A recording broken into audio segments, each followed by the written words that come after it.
Hey everybody, welcome back to Race of History. We're going to get into Sabaton History's Steel Commanders. We did the song yesterday from Sabaton. Now we're going to do the Sabaton History looking at tanks and the Panzer. The song was really cool, and like I said yesterday, I was not expecting, when the start of the video came on, I was not expecting it to go in the direction of tanks. But it was a really good song, and I'm interested to see kind of what they hit on as far as the background or evolution of tanks, kind of throughout time. So let's get into it. Steel Commanders, Sabaton History. Pal, a tank is a mighty weapon, but in many ways, it's only as strong as the man who commands it. I tried, right? Come on, okay, fine. Steel Commander. We have to do that again.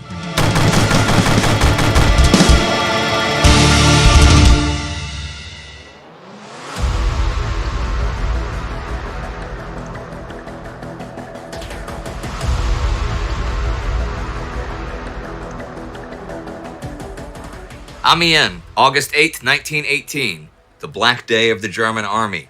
530 British tanks were secretly assembled on a 13-mile front and unleashed without the usual preliminary artillery barrage. Surprise was total. A wave of heavy armor, almost impenetrable to bullets and grenades, broke into the German lines, achieving major breakthroughs for the first time in years. Heavy casualties and an overall panic routed the powerless German infantry. What would follow was blow after blow of armored fists, heralding the beginning of the end of the Great War.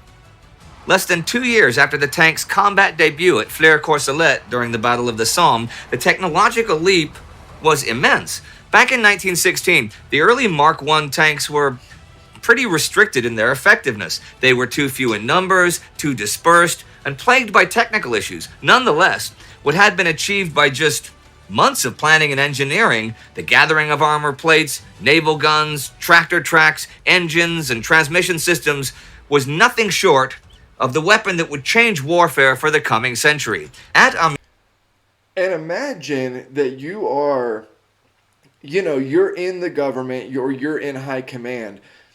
This has been a brutal, just meat grinder affair, the Great War. And everything that you're trying is not working. Everybody's ideas are less successful than the one before. It seems like there's just no way out of this situation. You try this, look at this thing. You try this crazy idea that, like everything else, you think there's no way in hell this is going to work. We're making this big steel container with, tractor tracks on it. Like, what are you talking about? And you get a couple of them onto a battlefield, and then you realize, or the soldiers on the ground realize, this could actually be the turning point of the war. This could be a war changing weapon. Like, what a flurry of ideas and emotions you must have if you are in high command and you realize, we may have finally found something that could break the stalemate of the trenches. Man, that would be so euphoric, I feel like. The British Tank Corps was freshly equipped with the new Mark Vs, a new benchmark in tank design.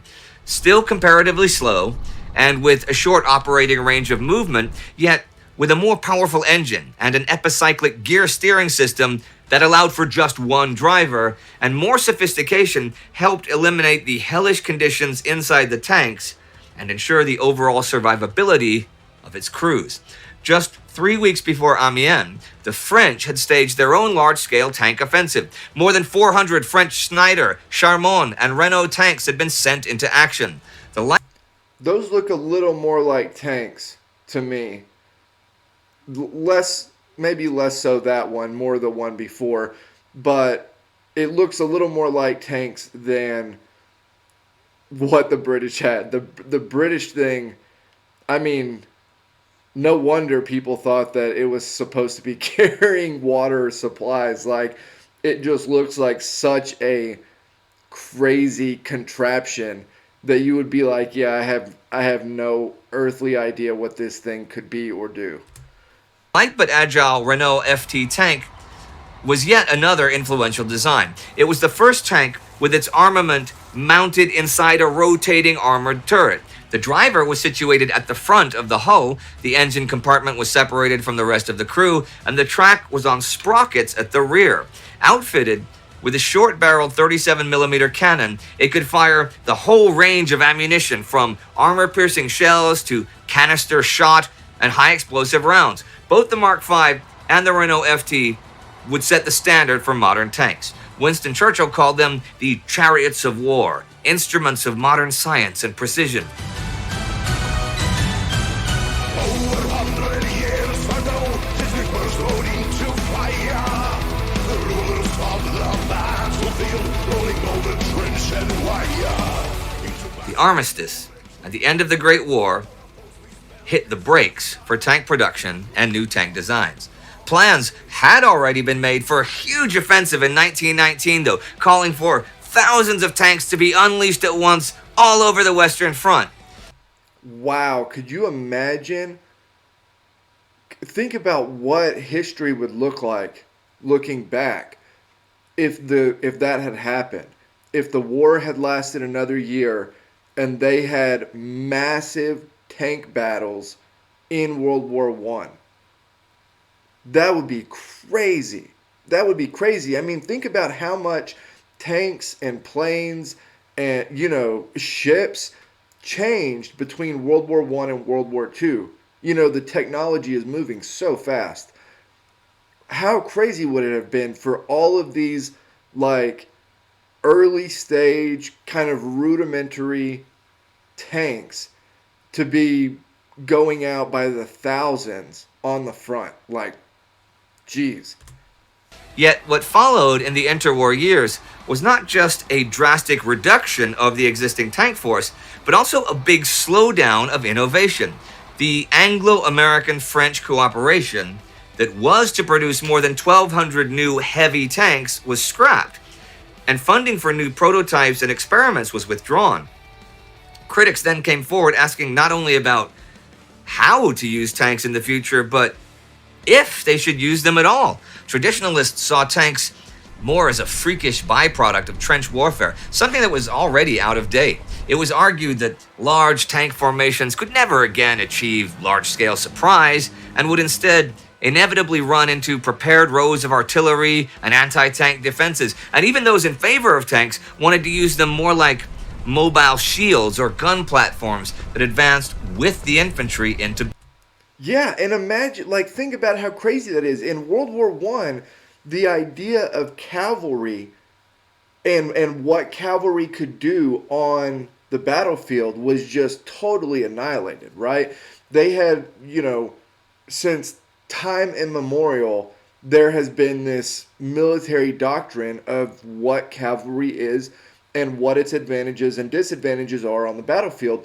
Well, when you get to World War One, cavalry is just gone, essentially. Like, there is, even if an enemy is on the run and fleeing, they could turn around in quick order and fire off, a hail of machine gun and rifle fire and just completely annihilate the cavalry trying to swoop in on the retreating troops. So cavalry is just almost useless and totally scrapped in World War One once high command starts learning new warfare, the new reality of warfare. But in World War II, mechanized units, tanks, things like that, they become the new cavalry, right? Like, they become the new military doctrine cavalry. But I never really thought about, before World War II, how they would see maybe the future potential uses of tanks.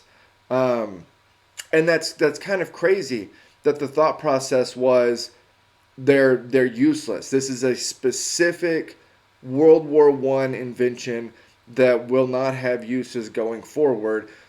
and then tanks and mechanized units as a whole end up being, you know, just such a big part of military doctrine all the way to today. Battle.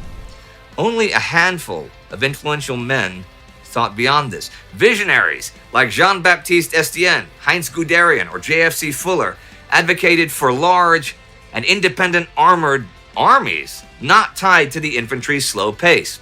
Captain Dwight Eisenhower predicted the need to think ahead. In making local counterattacks, the tank has already proven its worth, and the new tank will greatly increase the opportunities and effect of such actions. The clumsy, awkward, and snail-like progress of the old tanks must be forgotten, and in their place, we must picture this speedy, reliable, and efficient engine of destruction.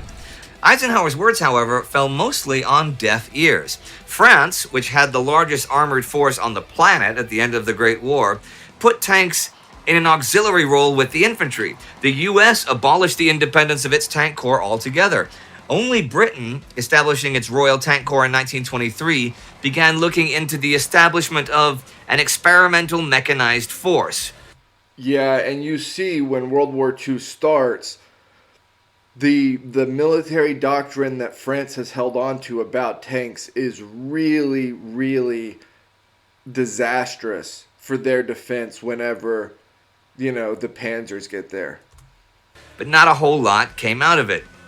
And yet, on the one hand, the military planners of the interwar years were hindered by static doctrines, unable to break away from infantry support. But on the other hand, this indecisiveness allowed for really ambitious ideas. The super heavy French Char 2C tank sported a second turret at the rear. The British A1 Independent had 4 additional machine gun turrets. The Soviet T-35 was to have 5 turrets because why not? I mean, who knew what would work? Should they use light tanks and fast tankettes, or heavy multi-barreled monsters with impenetrable armor?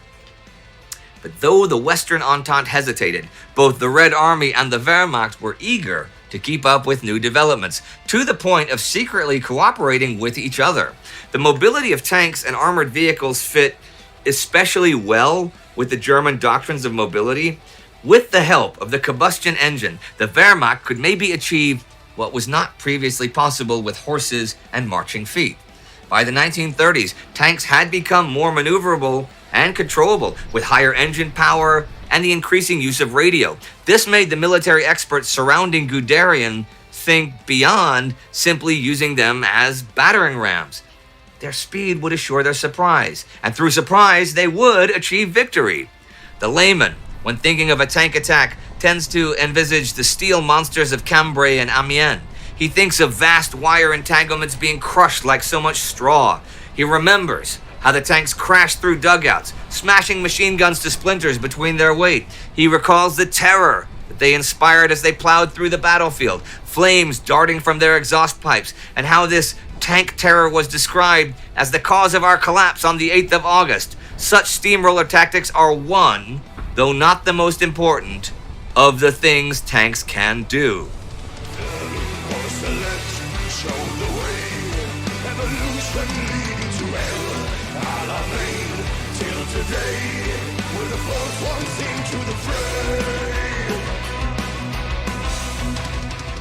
The German advance into Poland in September 1939 was spearheaded by over 2,600 tanks.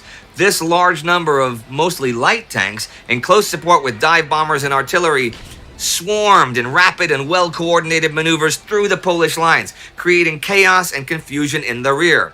When the Wehrmacht turned west, they concentrated their panzer divisions into even larger panzer groups and panzer corps. Tanks crossed the Ardennes and the Meuse in record time, outmaneuvering the in many ways superior French Char B1 and Saumur tanks in an armored rush that became feared as blitzkrieg. Yeah, well, and imagine that you are on the side of tanks being, maybe if you think that they're not totally useless, they have like very specific and limited uses, right?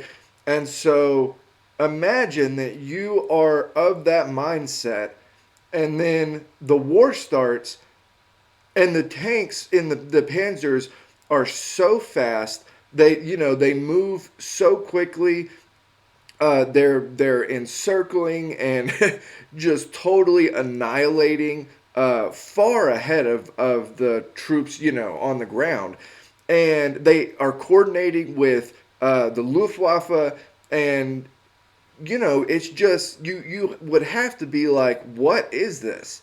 Like, is this war now? Like, was I so wrong that, like, not only did I not see what tanks could be, but I didn't see that tanks would be like the force for the war and for the invasion. I mean, I have to imagine that not just the shock of the invasion and how quickly it's happening, but specifically that it's tanks doing it would have had to have been, it would have had to have been crazy for the people that just almost outright disregarded the idea that tanks would be kind of a weapon of the future. When the Wehrmacht's mighty panzer armies eventually turned eastwards again in 1941 into the Soviet Union, they initially enjoyed tremendous success. It was still pretty much the same force that had been fielded against France, and it caught the Red Army by surprise, outmaneuvering and encircling millions of troops. The Soviet Union's tank force had been caught in transition, right? See, when the Red Army had fought Finland over the winter of 1939 and 40, the Winter War, their thousands... Yeah, we did a whole series on the Winter War. Not the Soviet Union's best hour. Thousands of tanks failed to secure victory against an opponent who basically had none. A large portion of their T-26 and T-28s were destroyed by effective Finnish anti-tank tactics. With the German Panzer Corps wreaking havoc in the West, Joseph Stalin wanted the Red Army to be equipped with an equally large tank force, but this decision came too late. However, to the Wehrmacht's surprise, they encountered a bunch of superior tanks. The Soviet T-34 was an excellent, if crude, tank at the time. The heavy KV-1 was immune to nearly all German anti-tank guns, as was the KV-2 with its 152mm howitzer. In 1942, a new phase of tank warfare began. The first half of the Second World War was fought by tanks that had mainly already been built, with some upgrades and improvements, okay. But by now, all nations went back to the drawing board, putting the bitter experience of what worked and what didn't work into new designs. Questions once more revolved around the three key components of tank design: armor, mobility, and firepower. They had to consider barrel length, recoil and sighting systems, loading speed, as well as shell and fuel carrying capacity. Should they carry more high explosive or more armor piercing shells? Use gasoline or diesel? Numbers or quality? Yeah, and you still see these arguments and theories and ideas play out in modern tank design and modern warfare. Like, you have tanks today that have an automatic loader for the big gun, right? But if it's automatic, where is the ammo stored? How does it work if it gets hit? Is that an issue? Like, there are a lot of things versus there are other countries that their tanks are still manually loaded, and it's, you see these arguments and theories of what works and what doesn't and what's best and all of that, all the way through to the modern day. With the U.S. entering the war, its industrial might was brought in. The new M4 Sherman tanks appeared just in time for the Second Battle of El Alamein. With its 75mm short barrel gun, the versatile tank made a difference over the hot sands of North Africa. The British as well, after losing the majority of their outdated Matilda tanks in the duels of the desert, introduced the Cromwell, the first all-purpose cruiser tank. All contributed to the eventual defeat of the German Afrika Korps. In the east, the age of blitzkrieg had ended as well. The armored stalemate at Kursk in July 1943 proved that the Soviet Union had caught up in mass-producing their T-34. There, on the battlefield of Prokhorovka, where an elite SS Panzer Corps was engaged by hundreds of Soviet tanks and self-propelled guns, the German initiative was finally permanently broken. The fields of Rock to the shores of Overlord. The beginning of the victory, shells rolling onto sword. Increasingly, the tank war became one of attrition, a war which the Wehrmacht could not hope to win. Trying to stem the tide, they upgraded their arsenal as well. Their new Tiger and Panther tanks could fire powerful shells from high-performance barrels, penetrating thick armor over long distances. But despite the Tiger's excellent optics and armor, they were technically flawed, with unreliable transmissions and underpowered engines. And worst of all, they were expensive. A tank like the well-rounded but simplistic Russian T-34 could be produced en masse, and the American Sherman tank was cheaper by the dozen. Facing the Allied invasion in Normandy in June 1944 and the Red Army's unstoppable advance in the east, the Wehrmacht was not that far away from another Black Day. And what would follow was blow after blow of armored fists, heralding the beginning of the end of the Second World War. The War of Tanks was decided where it began, with the blueprints and designers and manufacturers. From the first engagement at the Somme in 1916 to the great armored battles at the gates of Berlin in 1945, tank design had taken a huge leap forward.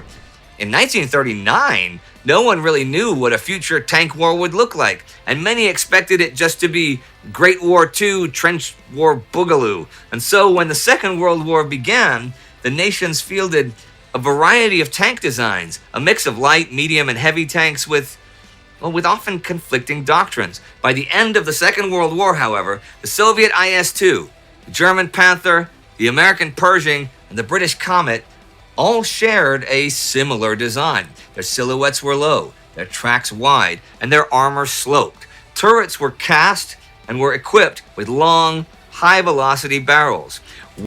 The sloped armor is something that, whenever you read it, you're like, that makes total sense. I'm kind of confused about why it wasn't done initially. But when you think about it, like, this is all being done from scratch. It's literally like a trial and error, thing. So the idea that you have non-sloped armor, but it's so thick that, rounds can't pierce it, well, then a tank is produced, anti-tank weapons are produced that can pierce it. So you figure out, like, okay, well, what are we going to do here? Are we going to add a ton more armor onto it? Well, if we do that, then it's going to be slow as hell, and it's going to have a bigger engine. And so it's just this constant back and forth where eventually you end up sloping the armor so that it's never taking or rarely taking a direct hit. And so that kind of ends up being what they decide to do. And basically the tanks that are produced later on are all that way, right? Again, it's something super simple that you think like, yeah, of course you would do that. But then, like, how would you know? And would you even think it was needed if you had enough armor on it that nothing at the time it was produced could get through it? You know what I mean? Would the fundamental design change as the Cold War began? What was the post-World War II future of the tank? Well, perhaps one day we'll answer those questions right here.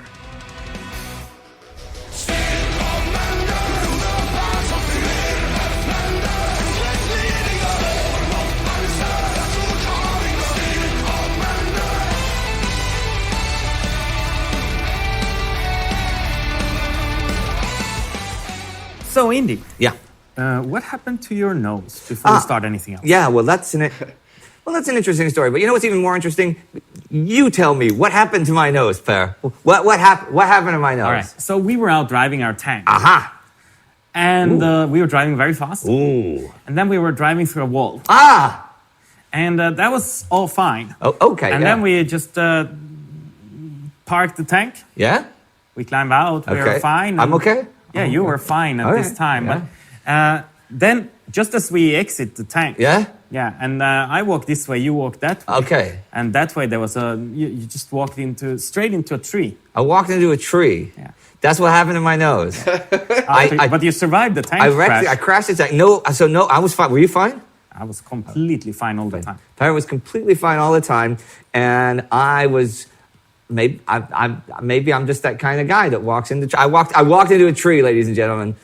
Now, Steel Commander, this song has a long story, right? Yeah, it's a very long story. The song has been in the creation for so long time. Actually, when we met a long time ago, I don't remember which song we did, but we did a couple of episodes which we filmed in Minsk. Oh, yeah, okay. Yeah, that was March 2020.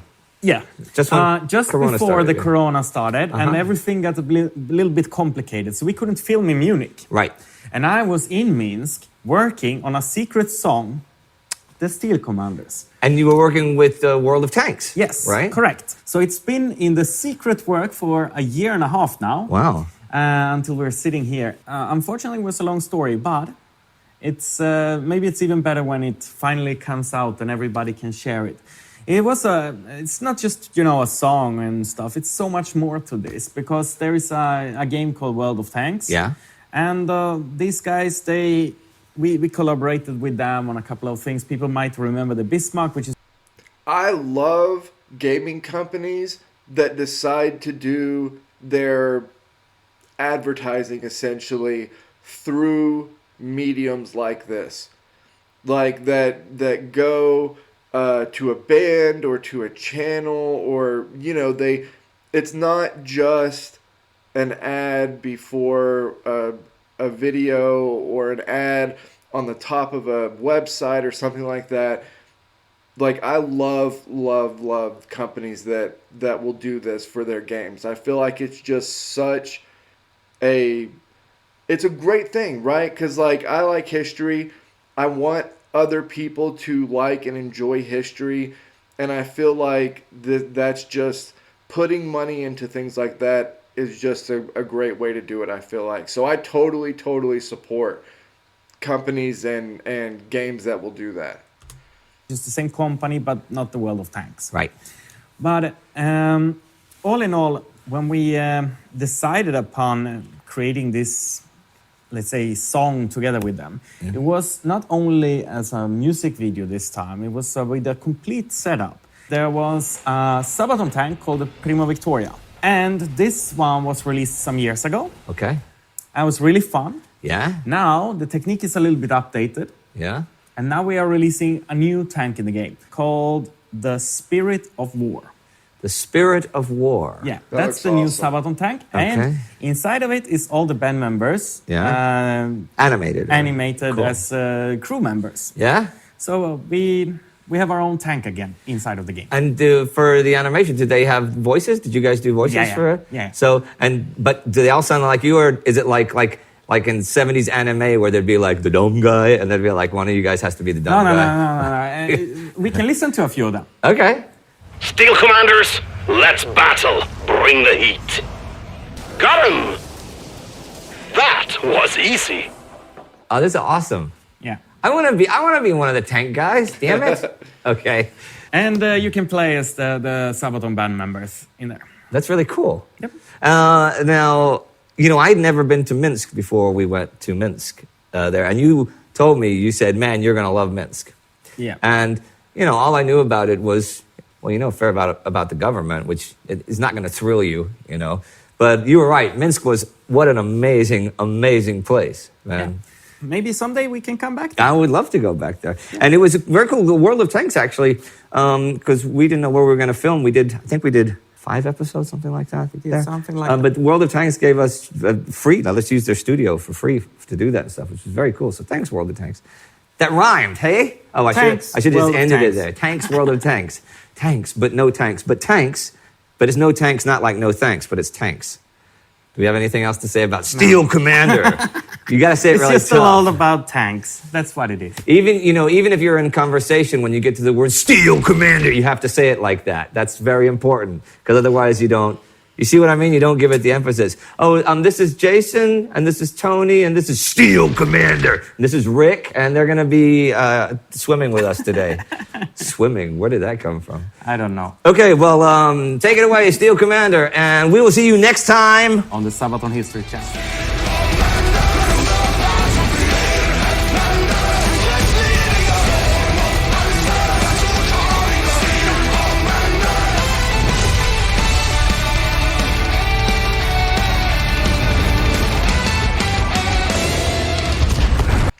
God, I loved that song and video. I felt like it was awesome. Okay, so I'm going to do another Sabaton song tomorrow. I need all of you to tell me whether you want me to do an older song or one off the new album. Let me know. Comment it below. I'll also put the Discord link below if you want to continue these conversations over there. As always, like, comment, subscribe. Help me keep building the channel over here. I will see you all next time.